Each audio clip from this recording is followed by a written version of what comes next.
என் அன்பு தமிழ் அன்பர்களே, தெய்வீக குரல் மனித குரல் என்ற இந்த தலைப்பில் மறுமுறை உங்களை சந்திப்பதில் மனமகிழும் டாக்டர் எம் சந்திரசேகரன், ஸ்ரீ மீனாட்சி மருத்துவமனை, ஓமலூர்.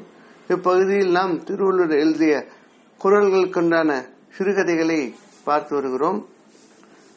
இக்கால மனித வாழ்வில் நடைபெறும் நிகழ்வுகளை இக்கதைகளின் பொருளாக கொடுத்துள்ளதால் திருவள்ளுவரின் கருத்துக்கள் எக்காலம் பொருந்தும் என்பதை நாம் இதில் உணரலாம். குரலின் கருத்தையும் கதையையும் இணைந்து ரசிக்க கேட்டுக்கொள்கிறேன். தற்போது அவர் எழுதிய ஒழுக்கமுடைமை அதிகாரத்தில் 3ஆம் குரல், அதாவது இது எண்ணிக்கைப்படி 133ஆம் குரல். குரல் என்னவென்றால், ஒழுக்கமுடைமை குடிமை இழுக்கம் இழிந்த பிறப்பாய்விடும்.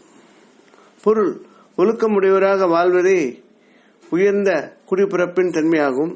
ஒழுக்கம் தவறுதல் இழிந்த குடிப்பிறப்பின் தன்மையாகிவிடும். கதையை பார்ப்போம்.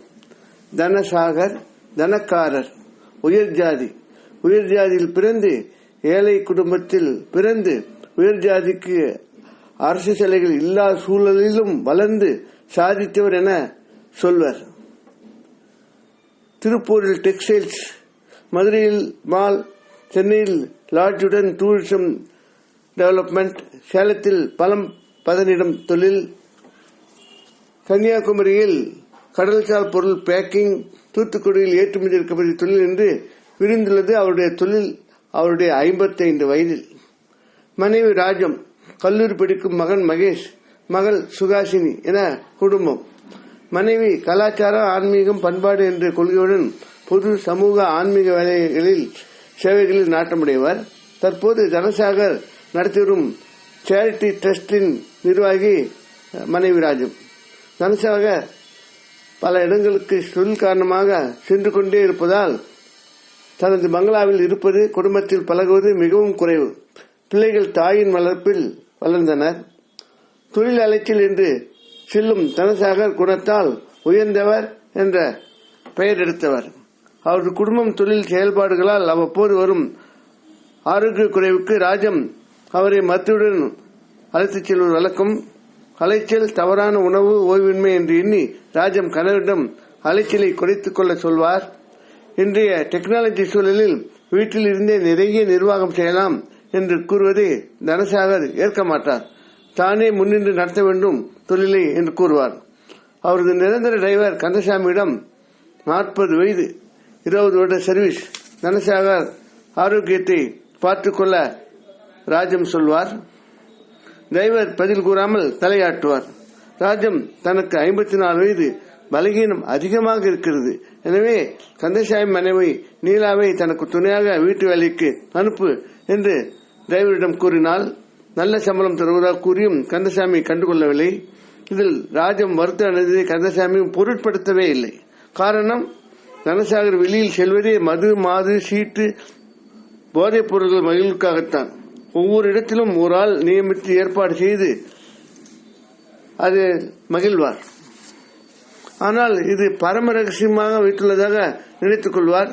காலப்போக்கில் கந்தசாமி இதை அறிந்தாலும் பெரிய இடத்தில் இதெல்லாம் சகஜம் என்று எண்ணி விட்டு விடுவார். சில நெருங்கிய நண்பர்கள் இதை அறிந்துள்ளனர் என்றும் அவருக்கு தெரியும். கந்தசாமி மகள் சரளா, தனசாகர் மகள் சுகாசினி கல்லூரி தோழிகள், நெருக்கமாக பழகுபவர்கள். தாய் ராஜம் படும் சிரமம், வேலை பலுவால் உள்ள சிரமம் எண்ணி சரளாவின் தாய் நீலா ஏன் வேலைக்கு வரக்கூடாது என்று சுகாசினி அடிக்கடி கேட்பாள். நீலாவின் +2 படிப்பு உபயோகப்படும் என்றே இந்த கோரிக்கை வைத்தால் கந்தசாமியிடம் பலமுறை இது பற்றி சண்டை கூட போட்டுவிட்டாள். தனசாகர் மகன் மகேஷ் கிரிக்கெட் கிளப் தோழன் வசந்துடன் பேசி ஊரில் அரசு, தனியார் பள்ளிகளை இணைத்து ஸ்போர்ட்ஸ், சமூக சேவைகள், போதை மருந்து ஒழிப்பு அமைப்பு ஏற்படுத்த யோசனை கேட்டான். வசந்தன் தனசாகர் டூரிசம் டெவலப்மெண்ட் ஸ்தாபன மேனேஜர் பாரியின் மகன். அவன் இந்த யோசனை கேட்டு சிரித்தான். மகேஷுக்கு அவன் சிரிப்பின் காரணம் புரியவில்லை. கோடை காலம் வந்தது. ஊட்டியில் தனசாகர் எஸ்டேட் வாங்க வந்து 5 ஸ்டார் ஹோட்டலில் தங்கியிருந்த போது எதிர்பாராதது நடந்துவிட்டது. போலீஸ் சைடில் இரவு நேர மது மாது களியாட்டத்தில் தனசாகர் சிக்கினார். எந்த முயற்சியும் பலனளிக்கவில்லை. இந்த விஷயம் வெளியில் தெரிவது இருந்து பத்திரிகை செய்தியாளத்திலும் இது வந்துவிட்டது. ராஜம், மகேஷ், சுகாசினி அதிர்ந்து விட்டனர். சுகாசினி அதிர்ச்சியால் மருத்துவமனையில் சேர்க்கப்பட்டார். தனசாகர் ஜாமீனில் ஆரையும் காண விரும்பாத தனி இடத்தில் ஒதுங்கினார். கம்பெனி தொழில் வளர்ந்தது. இப்படி மது போதைப் பொருள்கள் என்ற தவறான அபிப்பிராயம் பரவியது உலகில். மகேஷ், சுகாசினி, ராஜம் இப்போது கந்தசாமி, வசந்தன் செயல்பாடுகளை புரிந்து கொண்டனர். தனசாகர் செயல்பாடுகளால் இந்த குடும்பத்தில் மூவரும் அப்படி உள்ளவர்களே என்ற அவப்பெயரும் வந்தது. உயர் ஜாதி செல்வ நிலை எதுவும் உதவவில்லை. இதில் கந்தசாமி, வசந்தன் போன்றோர் வசதி குறைந்தாலும் ஒழுக்கத்தை கடைபிடித்து நடந்தால் ஒழுக்கத்தில் நிலைத்ததால் நிலை மாறாமல் மதிக்கப்படுவது நடந்தது. இதையும் தெரிந்தது. அன்பு நண்பர்களே, ஒழுக்கத்தின் மேன்மை எப்பொழுதும் மனித வாழ்வில் எக்காலமும் வலியுறுத்தப்படுவது ஒன்றுதான். மகாத்மா காந்தி ஒன்று கொள்வார் ஒழுக்கத்தை பற்றி. தன் மனதை அறிய ஒவ்வொருவரும் ஒழுக்கமாக இருக்க வேண்டும் என்று அவர் எளிய முறையில் கூறுவார். இதனையே வள்ளுவர் தன் பாணியில் இக்குறளில் வலியுறுத்தி கூறியிருக்கிறார்.